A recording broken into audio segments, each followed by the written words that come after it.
Don TV நேயர்கள் அனைவருக்கும் இனிய காலை வணக்கம். மீண்டும் ஒரு கதை வழி அறமொழியினூடாக உங்களை சந்திப்பதில் மகிழ்ச்சி அடைகின்றேன். இன்றும் நான் வாசித்ததில் எனக்கு பிடித்தமான ஒரு சிறு கதையை உங்களுடன் பகிர்ந்து கொள்ளலாம் என்று நினைக்கின்றேன். வாக்குவாதத்தில் ஈடுபடாமல் வாழ்ந்த தம்பதிகள் என்ற தலைப்பிலே ஒரு கதையை சொல்லலாம் என்று நினைக்கின்றேன்.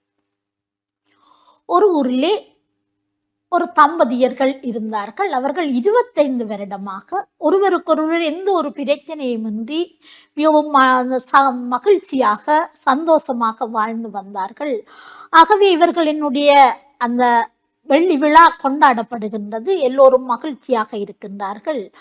அப்பொழுது அங்கே வந்த அந்த பத்திரிகையாளர் ஒருவர் அவர்களை கூப்பிட்டு கேட்கின்றார், நீங்கள் உங்களுடைய தாம்பத்திய வாழ்க்கையிலே இவ்வளவு மகிழ்ச்சியாக இவ்வளவு வருடமும் ஒரு பிரச்சனையும் இல்லாமல் இருந்திருக்கிறீர்கள். ஆகவே நீங்கள் எவ்வாறு இருந்தீர்கள் என்பதை இந்த இளைய தலைமுறையினருக்கு கூற முடியுமா என்று சொல்லி கேட்டதற்கு அந்த பெண்ணிடம்தான் கேட்கிறார்கள். ஆகவே அந்த பெண் சொல்கின்றார், நாங்கள் இருவரும் திருமணம் முடித்து முதல் தேன் நிலவுக்காக எல்லா இடமும் போனோம்.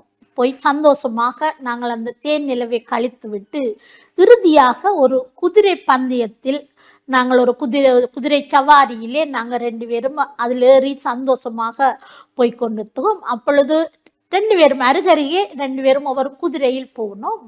போய்கொண்டிருக்கும் போது எனது கணவரனுடைய குதிரை கொஞ்சம் அந்த கூட துள்ளி ஓடியதென்று அவரை ஒரு தடவை விழுத்தி விட்டது.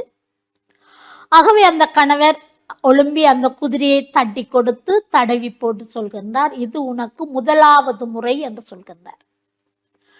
என்று சொல்லி போட்டு 2வது முறை பேருந்து தொடர்ந்து பிரயாணம் செய்து கொண்டிருக்கின்றோம். இடையிலே பேருந்து திமிரி 2வது தடவையும் அந்த குதிரை அவரை கீழே விழுத்தி விட்டது. ஆகவே கோபமடைந்தவர் மீண்டும் ஒழும்பி சாதாரணமாக அதனை தடவி கொடுத்து விட்டு சொல்கின்றார், இது உனக்கு 2வது முறை என்று சொல்கின்றார்.